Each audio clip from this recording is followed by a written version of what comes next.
This gives you an example of the water tank. As I mentioned, the gas processors. So that happens to be a steam resonator, heat the water, and that's solid state water level control. Go ahead.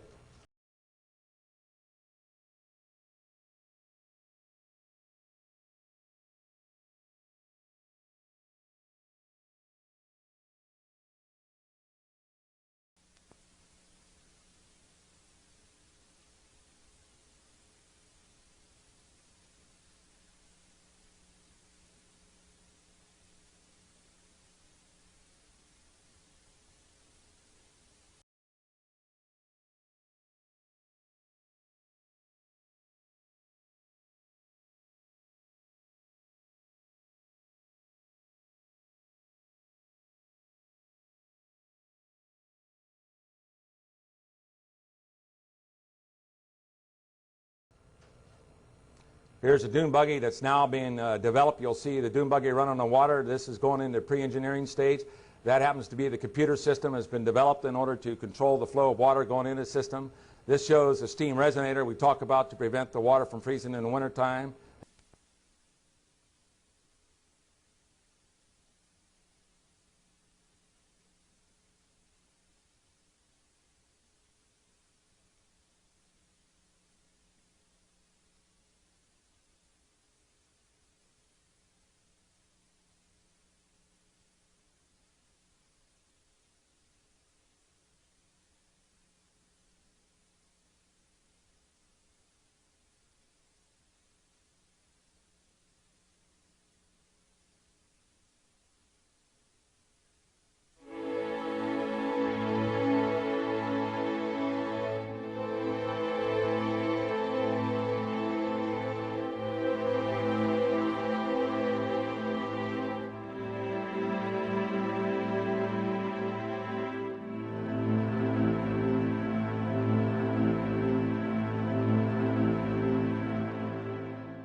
One of the things we address with the natural water is like a sponge. It will absorb ambient air.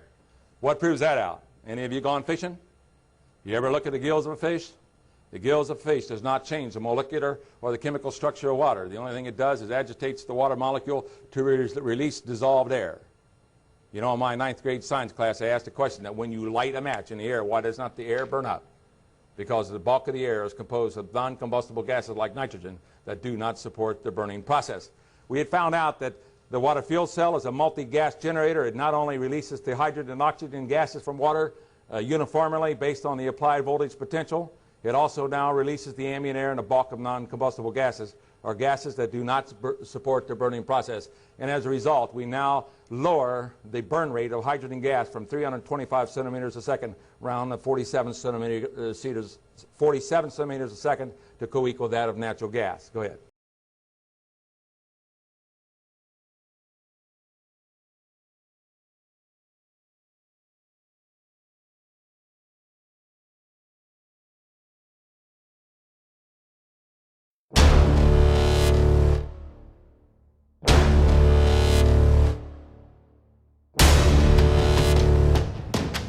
How do you run an internal combustion engine off this type of technology? Well, as an engineer, we look at the internal combustion engine in 3 ways. Number 1 is the mechanical drive device to get us here today. Secondly, is it not an air pump? So we're not pumping the ambient air to the cylinder and shove it out the exhaust.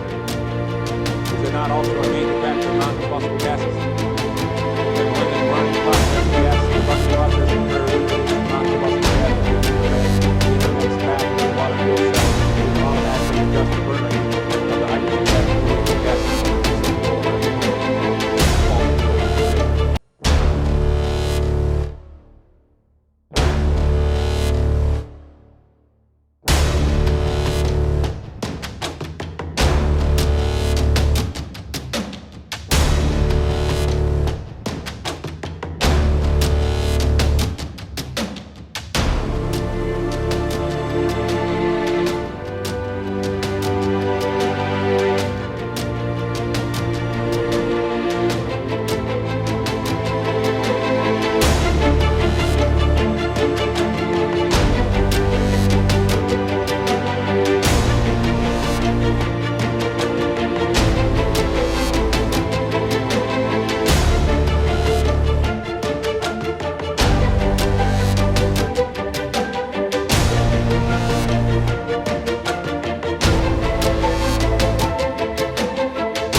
And basically how the water tank is going to work in conjunction with the resonant cavity is the water now is going out into the resonant cavity.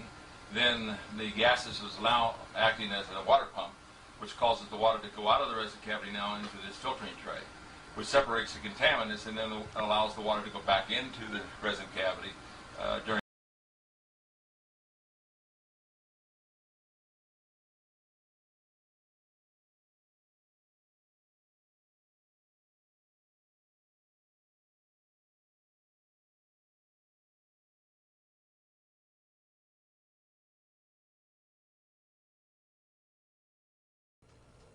This is the systems approach that we're developing. This is the water tank.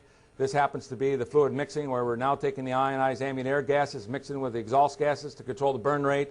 It's now going through a water metering device going into what we call a water fuel injector plug. Go ahead.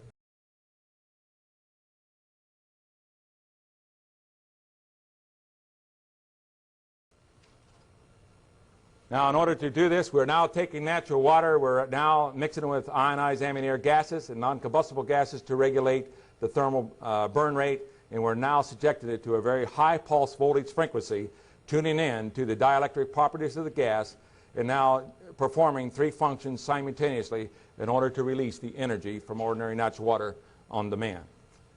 Go ahead.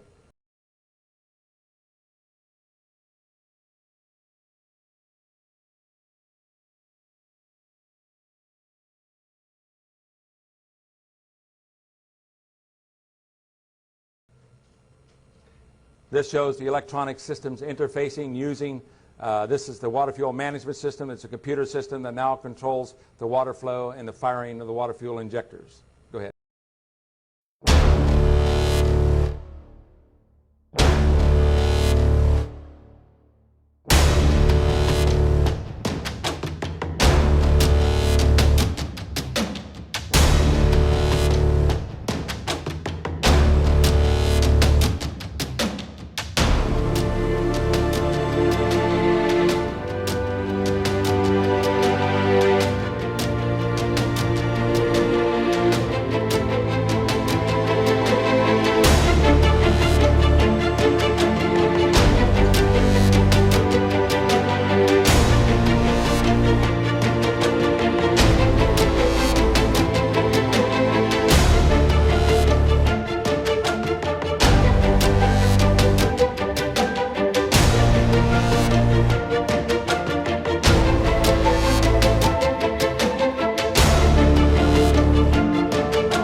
Technology has taken us now down to the size of a water fuel injector.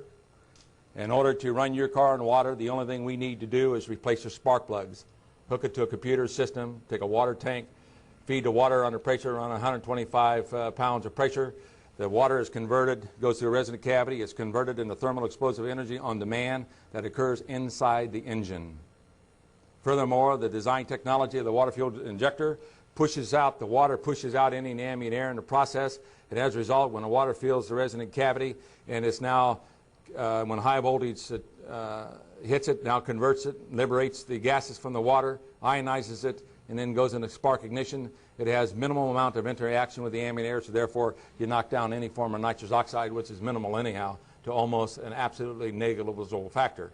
So the water fuel injector now can fit into any internal combustion engine, as you see right here, and simply regulate the water flow in reference to the applied pulse voltage frequency electronically. Go ahead. You remember I had mentioned that the same engineering design specification of one system will apply to all systems regardless of size. Did I not say that? Here's an example of the water fuel injectors as you see it that replaces your spark plug. Go ahead.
subscribe button now to join our technology releases and updates every Monday, and consider buying a ticket to the show and pressing the link in the description. If you would like to see the secrets ahead of time, head over to our Patreon Tech Training. Merch updates are ready. If you want to look good in the H2 hot rodding scene, and if you would like to pick up some hydrogen hot rodding merch, now is your chance. Please head over to our hydrogen hot rod shop. The link is in the description. Thanks. Alternatively, you can send me an email or join me on WhatsApp chat. Details are in the description. Let me know which things you like and what sizes you want.